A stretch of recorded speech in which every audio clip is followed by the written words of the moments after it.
Ladies and gentlemen, James Flynn back at it again with another YouTube video. Here I have my complete TKO recap. This is of the Hot Lap, TKO2, and of course the final. So let's dive right into it. Of course, before the race, I walked some lines, walked the final in TKO2. Ran into my favorite media guy. I found a turtle out in the woods. It didn't look very happy that I was there. Rambled on in an interview, and then that was it. It was time to race. So the hot lap, you have to go fast and you can't make any mistakes. I was decently happy with my pace, but as you can see coming up, there's a couple mistakes that I made that put me in a not super great position.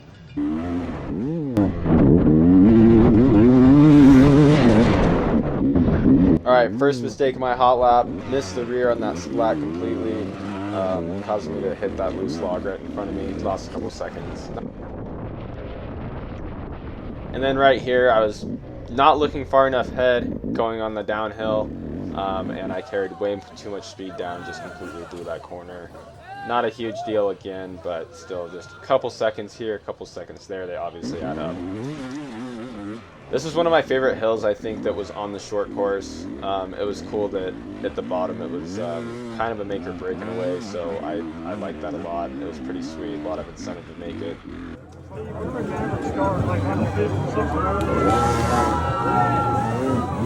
Alright, right here I totally try to big dog this hill and just hit it from the inside with absolutely no run up. I kind of butchered it though and ended up having to go wide. Again, just cost me a couple of seconds probably, but they add up, especially in something that's only, I think we were probably around like 7 or 8 minutes out there.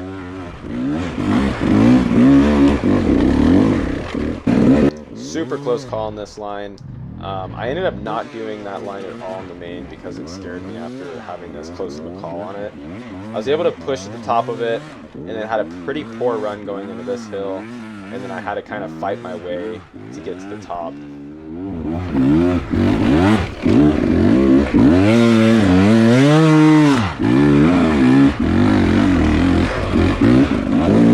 After those 3 hills, you pretty much just go up the rock garden a little bit, and then you go back down, and then that concluded the short course. The rocks were super dry, very grippy. It pretty much just felt like a West Coast creek.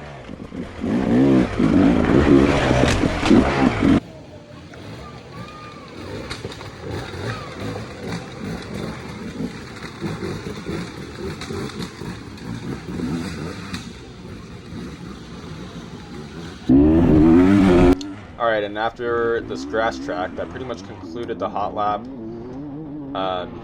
Yeah, it was okay, but I didn't let it set the tone for the weekend or anything.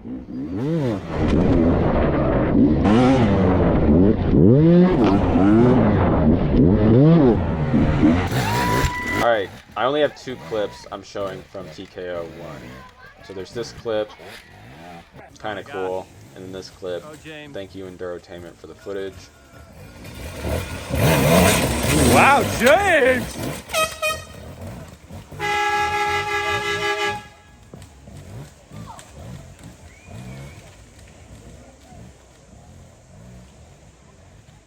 Dude, he blasted through. Now we got TKO2 coming up. My mom's cut holes in my jersey to just try to make me as cool as possible out there. It was a warm day, you know, maximum airflow. Now we start Eddie Carlson and Max off with the e-bikes. They are fast, getting to it. I take this little inside. That felt nice.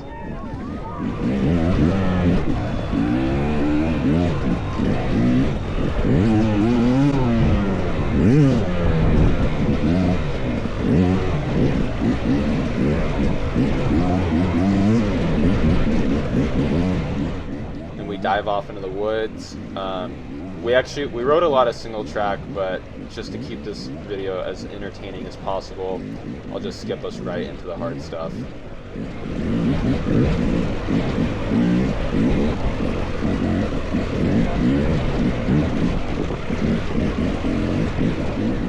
Alright, getting right into the hard sections of this race.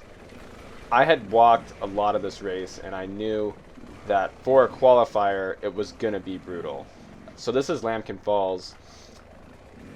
When I had walked it, I thought it was going to be a lot more difficult than it ended up being. It seemed like there was no good place for your wheels to go. It seemed like there was a bunch of spots too that you would catch your pegs and get your front stuck in a hole here, get your rear stuck in a hole there. Everything honestly ended up riding pretty well, to my surprise. So I was the last row up the line. That's the way that things had stacked up from the TKO1 results. So I was just racing my row. These people that I'm passing, I'm technically not racing them. I'm just racing the people that I started with. I was sitting second in my row, which is a comfortable spot to qualify into the main. So I was just trying to get through all this stuff as efficiently as possible without spending a bunch of energy for the main event. This is a super gnarly down right here. I obviously walked it just like the guy ahead of me.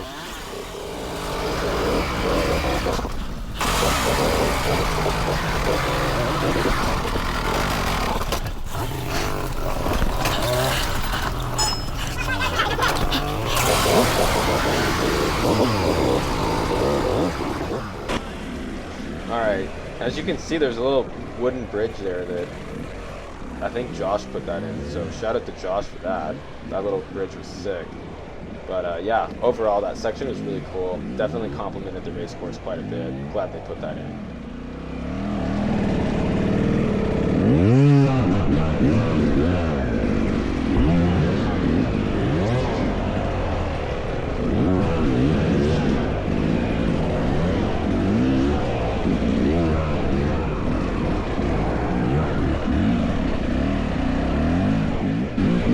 Alright, now we have this next Rock Garden Creek. I can't even think of the name of it off the top of my head, to be honest with you. But it's been in pretty much every year. They extended it, sent us further towards the top of the creek, which was sick. Once again, just trying to get through it as efficiently as possible without zapping a ton of energy before that main event. Luckily, these rocks were very dry, so that made it a heck of a lot easier to get through. Until I do the old classic, get the rear end stuck in a hole and then have to pick it up out. Heavy breathing, everyone's watching, it's great.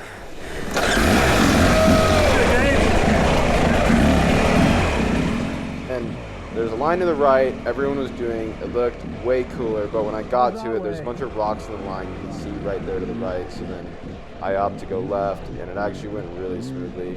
I was pretty nervous because the rocks were super green, as you can see in this third person clip, so I wasn't sure how the traction was going to be, but it ended up being okay.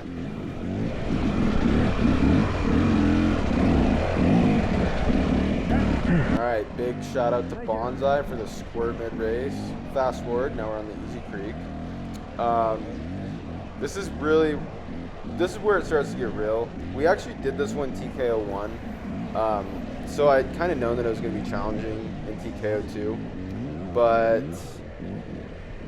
yeah, this is really where you're going to start breathing heavy, really feeling how warm it is. There's not much of a flow.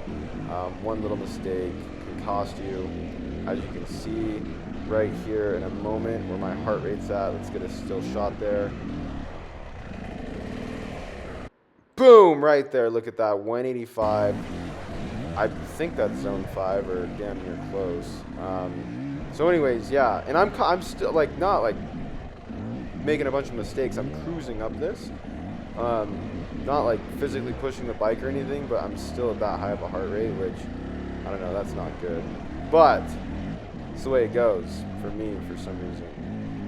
But yeah, cruised up that last bit, both feet off the pegs. Can't see it though. Gonna call myself out.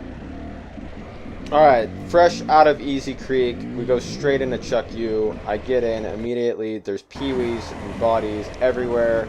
Bikes are flying, bodies are flying, people are dying. I mean, it was hardcore, and so I'm like, man, I just want to get this race over with, because the faster I could get this race over with, the quicker I could get back to the pits and recover for the final.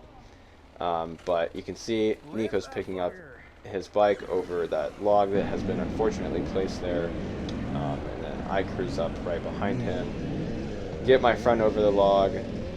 Pretty much know there's no way I'm zapping over it, so I just give in and pick it up over it.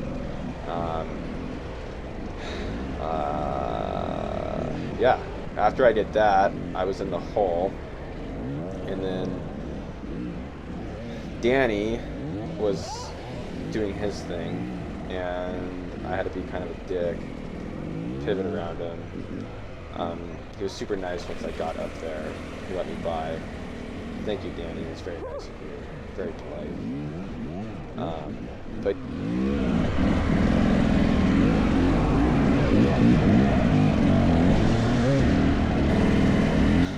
Yeah, so this creek has no traction. I mean, all the other ones, you know, they were pretty much like West Coast.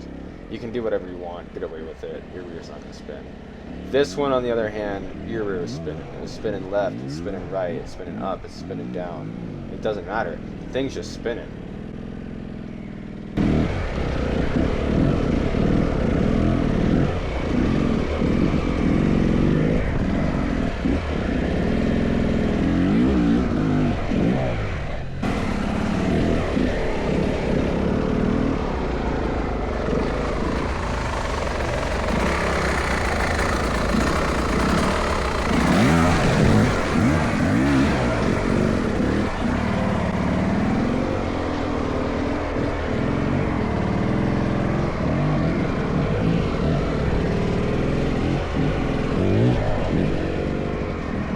So at the absolute perfect time, Endurotainment decided to join us up this creek to get some third-person video.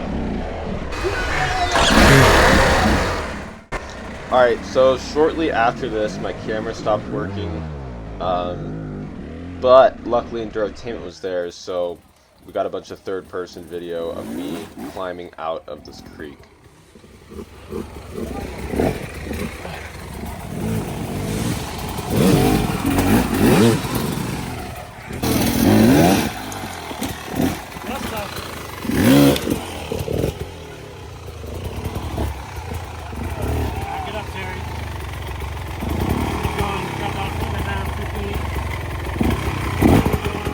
Yeah, the top of this creek was so slick.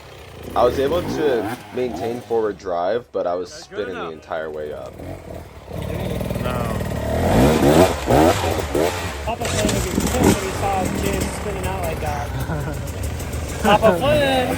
I'm not sure if your moose roller is working right now. First than it was when it started, so that might be So this was Walk in the Park, and it was pretty much the last section of TKO2 that was super difficult. I knew that once I got through this, it was kind of just home free from there. Basically just taking a bunch of single track to get back to the finish. No, overall, TKO2 was super gnarly. I knew it was going to be from walking it. I knew it was going to break us down for the final, so the whole goal for that race was to just get through it as efficiently as possible. Alright, we are straight into our main event. I was in the second row because I had gotten second in my TKO2 row, so I got a pretty mid start, literally right in the middle of everybody.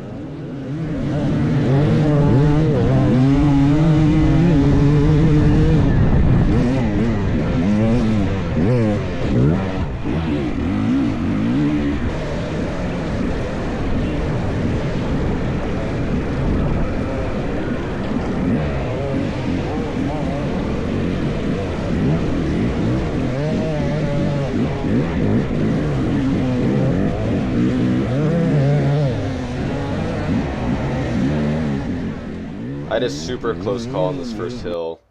That right there is not something you want to see. Luckily I was able to avoid it and keep going, so kind of worked out well. That was nice.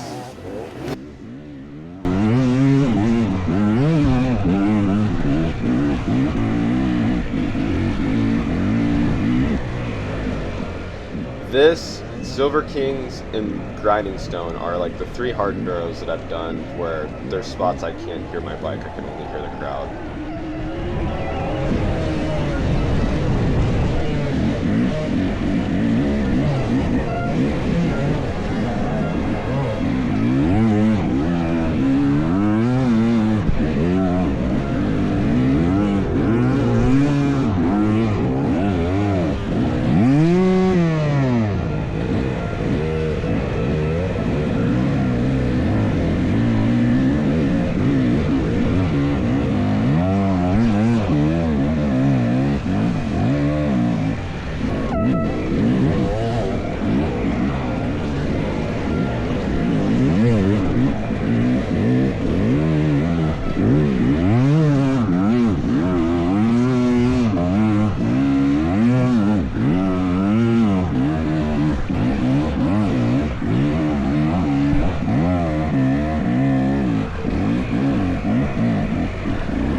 Alright, after this obstacle, that pretty much concluded lap 2.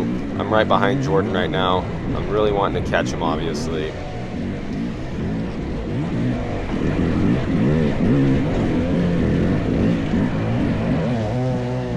Will was stuck on this hill. This was the first hill that was in the lap. I was too nervous to go and try to get by him while he was stuck, so I waited. And then I thought I could maybe try to sneak this line past him on the inside, but it didn't end up working.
So I came through and that log was broken, which I think everyone had kind of called that was going to happen, but whatever.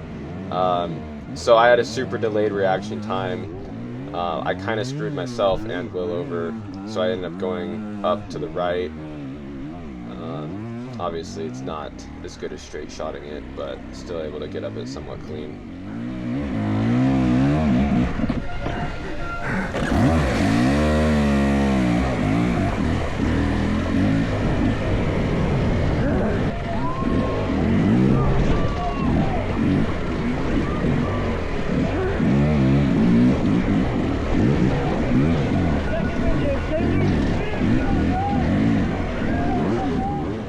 Alright, and then right here, Will got me back straight up, and then he went on to have a really good performance for the rest of the race, so good on him.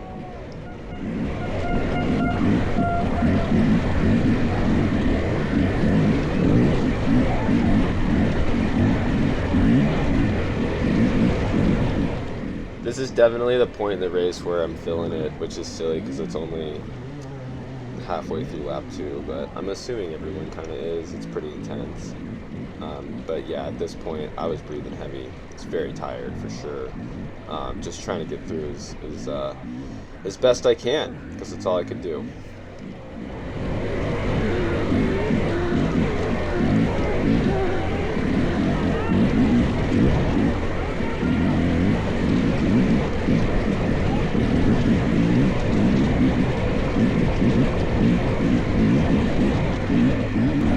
And then Eddie passes me on the inside right here. Bam, he gets me like I'm standing still. That was bad. I didn't even know he was there because he's on the start. And then lap 3, this is a gnarly hill. Jordan got up it clean. I'm just following behind him.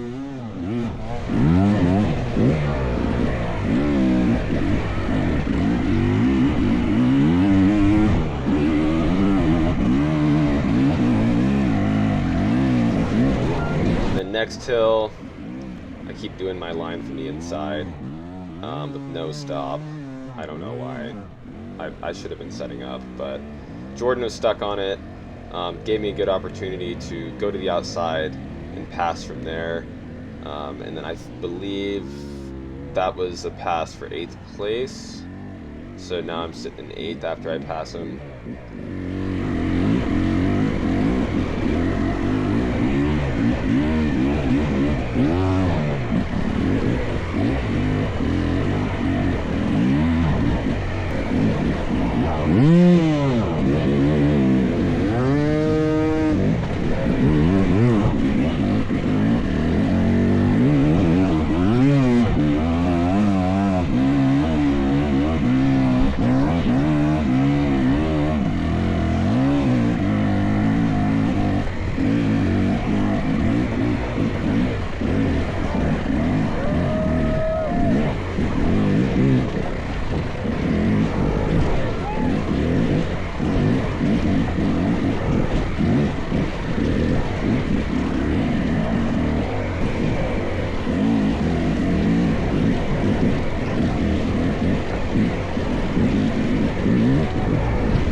So I messed up this hill pretty good, which gave 9th place an opportunity to catch back up with me.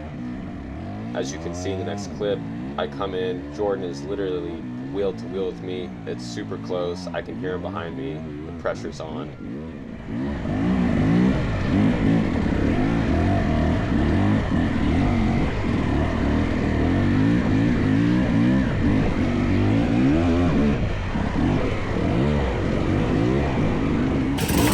So the added pressure of hearing another rider right behind me must have made me mess this up. And you can see I'm literally stuck on the face of the rock, and if it was wet at all, I would have slid back down. But luckily I had a good recovery, and I was able to get out of it and then straight shot the hill. Worked out well.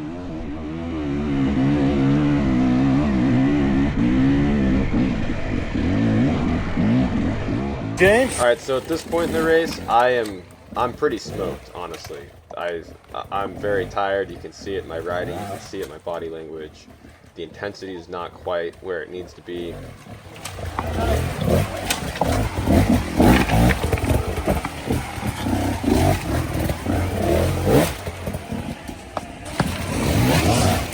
Yeah, but you can kind of see I'm flopping around a bit.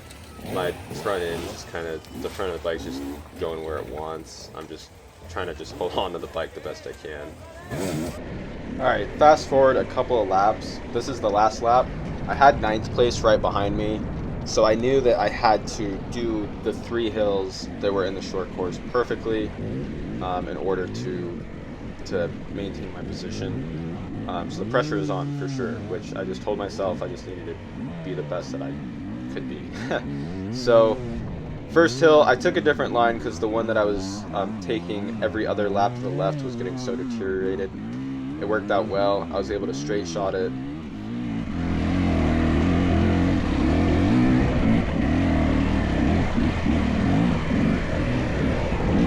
Alright, hill number 2.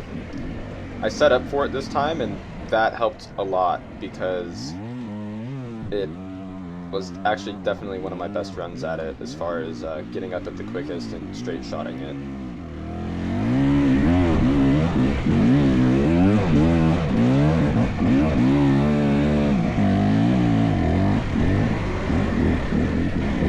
And then this next hill with the technical ride up the rock at the bottom, was able to do that well and straight shot it pretty nicely. I was happy about that. And then I knew once I got through this, I just had to do the rock garden good, and I would be sitting in my position pretty nicely.